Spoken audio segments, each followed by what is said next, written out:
وعلیکم السلام ورحمۃ اللہ وبرکاتہ۔ آپ نے یہ سوال کیا کہ کیا کوئی بہن شرعی عذر میں ٹیبلٹ وغیرہ کھا کر روزہ رکھ سکتی ہے؟ یعنی ایسی میڈیسن ملتی ہے، ایسی گولی ملتی ہیں کہ جس سے شرعی عذر رک جاتا ہے، مینسز ختم ہو جاتے ہیں، تو کیا اس میں روزہ رکھ سکتی ہے؟ تو دیکھیں، بعض صورتیں ایسی ہیں کہ جس میں اگر ٹیبلٹ کھا لی جائے اور مینسز رک جائے تو روزہ رکھنا لازم بھی ہو جاتا ہے۔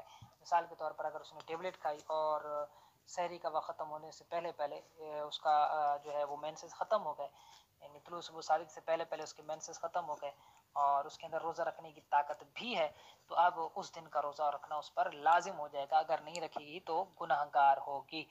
لہٰذا ٹیبلٹ نہیں کھانی چاہیے مینسز روکنے والی، کیونکہ طبی حوالے سے یہ نقصان دہ ہے، اور پھر شریعت کا حکم بھی یہ ہے کہ اس کے لیے روزہ رکھنا فی الحال معاف ہے، بعد میں اس کی قضا کرے گی۔